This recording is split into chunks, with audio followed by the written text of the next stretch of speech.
तो कैसे हो दोस्तों। आज मैं बात करने वाला हूँ यवागु और पेया के बारे में। 22 यवागु और 6 पेया का वर्णन किया है चरक सूत्रस्थान के दूसरे अध्याय में। तो इंपॉर्टेंट जान लीजिए, उससे ज्यादा आपको जानने की जरूरत नहीं है। तो सबसे पहले जो आता है पेपर में, देखो मार्क लगा हुआ है, दीपनीय यवागु पूछी जाती है। पिपली पिपली मूल से शुरू होता है, चवे चित्रक और शुंठी भी है इसके अंदर।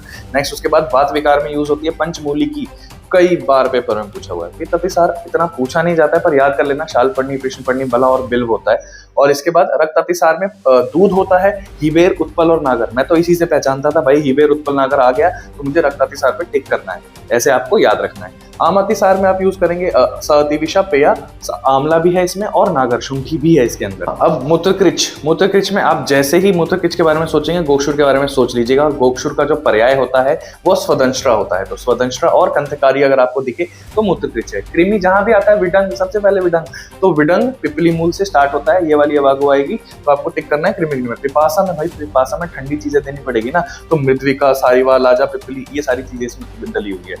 विषग्न कौन सी है, इंपॉर्टेंट है, पूछी गई है। सोमराजी अगर लिखा हुआ मिल जाए, विषग्नि पे टिक कर देना है आपको, सिंपल। और लास्ट में मैं आपको दो चीजें इसमें बताता हूँ कि बृहण और कार्षणीय। बृहण में है वराह निरियु और कार्षणीय में आप गवेदुक अन्न को भून के लेंगे तो कार्षण होगा पेशेंट का, मतलब वो पतला होगा। अब नेक्स्ट यवागु है स्नेहनी। स्नेहनी में हम क्या करेंगे, सर्पी अम्ली बहुतिला, सर्पी आ जाएगा तो स्नेहन करेगा ही ना घी।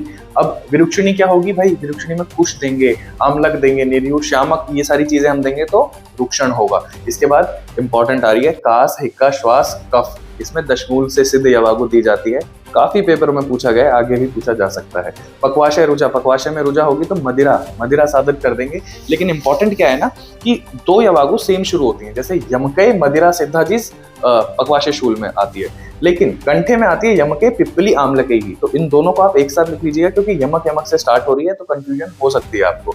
संग्राहिक जो होती है वो जामुन होता है, आमरास्ती होती है और बिल्व होता है, ये संग्राहिक होती है। भेदनी में शार, भेदन क्या करेगा, शार करेगा, शार आ गया तो सीधा भेदन, दिमाग लगाना ही नहीं है। शार, चित्रक, हिंगु और अम्लवेतस इसमें होता है। वात अनुलोमक क्या करेगा, सबसे पहले मेरे तो दिमाग में हरित की आती है, तो हरित किसे शुरू हो रही है, अभ्या, पिपली, मूल, विश्वा, ये वात अनुलोमन करेगा।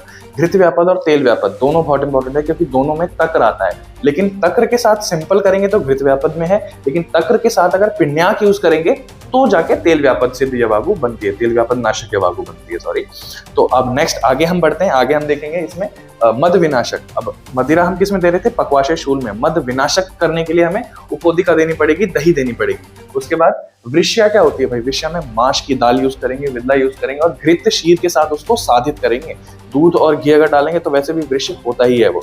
नेक्स्ट इज रेतो मार्ग रुजा, मतलब आपको शुक्र के मार्ग के पास पेन होता है तो आप ताम्र चूड़ा रस सिद्ध यवागु का यूज करेंगे, पेपर में पूछा गया है। चलिए कुछ फैक्ट डिस्कस कर लेते हैं। चक्रपाणी के अनुसार अन्न जो होता है 5 गुना जल में पकाया जाता है, यवागु 6 गुना जल में पकाई जाती है, मंड 14 गुना में और विलेपी 4 गुना जल में पकाई जाती है। इसके साथ साथ इस चैप्टर में कुछ और चीज बताई गई है, 3 प्रकार के द्रव्य बताए गए हैं। तीक्ष्ण वीर्य द्रव्य जो होता है जैसे शुंठी 1 कर्ष उसकी मात्रा होती है। मध्यम वीर्य जो होता है जैसे बिल्व, अग्निमंथ होते हैं, उसकी मात्रा आधा पल होती है। और आंवला जैसे जो द्रव्य होते हैं वो मृदु वीर्य होते हैं, उनकी मात्रा 1 पल होती है। अब यवागु के बारे में थोड़े से फैक्ट जान लीजिए। यवागु को शारंदर ने 6 गुना जल में पकाने के लिए कहा है, काश्यप ने 10, 15 और 20 गुना जल में पकाने के लिए कहा है। और उन्हीं काश्यप ने यवागु के 7 दोष बताए हैं, लिख लेना आप अपने पास। और कॉन्ट्राइंडिकेटेड यानी यवागु देना निषेध कौन कौन सी कंडीशन में है, मदाते है, रक्त पित्त है, पित्त कफ ज्वर है और ग्रीष्म ऋतु में नहीं देने को बोला हुआ है। प्रेगनेंसी के अनुसार यानी गर्भ जब रहता है स्त्री के अंदर तब कब कब यवागु देनी है, चरक ने 8वें महीने में कहा है और सुश्रुत ने 6ठे और 8वें महीने में देने के लिए कहा है। तो इसी वीडियो में कवर करेंगे तीसरा अध्याय सूत्रस्थान का, अर्घवदीय अध्याय जो है, इसमें सिर्फ बहिर्परिमार्जन द्रव्यों के बारे में बताया गया है। सिर्फ 32 टाइप्स ऑफ लेप, पर्दे और चूर्ण इसमें बताए गए हैं। अब ध्यान दीजिएगा, कुष्ठ नाशक जो लेप है उसमें कितने हैं, 15 हैं। मनशिला के योग 5 हैं। वातहर रोग जो योग है, रोग नहीं योग है, वो 4 हैं। और वात रक्तहर जो योग है वो 3 है। शीर्षूल और उदरशूल के 2 हैं। और इसके साथ साथ इंपॉर्टेंट चीज क्या है कि 1 से 6 जो है ना कुष्ठ के योग बताए हुए पहले से 6ठे तक, उसमें गोपित्त की भावना डली हुई है, उसके साथ साथ सरसप तेल की भावना डली हुई है। तो ये क्वेश्चन पूछा गया है, तो ये मार्क करके रख लीजिएगा कि गोपित्त और सरसप तेल की भावना कौन से उसमें है, पहले से 6ठे वाले कुष्ठ आदि जो लेप है उसमें। अब हम कुछ इंपॉर्टेंट लेप्स के बारे में पढ़ेंगे जो पेपर में आपसे पूछे जा सकते हैं। सारे नहीं बताऊंगा, कुछ कुछ बताऊंगा। तो सबसे पहले प्रपौंड्रिक आदि जो है वो शीर्षूल में यूज किया जाता है, लिख लीजिएगा कहीं पे। पार्श्वशूल में रासना, हरिद्रा और नलद यूज किया जाता है। उसके साथ विषग्न है और त्वक दोष स्वेदहर है। अब इन दोनों में ना शीरीष बहुत कॉमन है, लेकिन ये वाला बहुत बार पूछा गया विषग्न वाला। तो विषग्न में शीरीष के साथ सिंधुवार आता है, लेकिन त्वक दोष में शीरीष के साथ हेम और लोध्र आता है।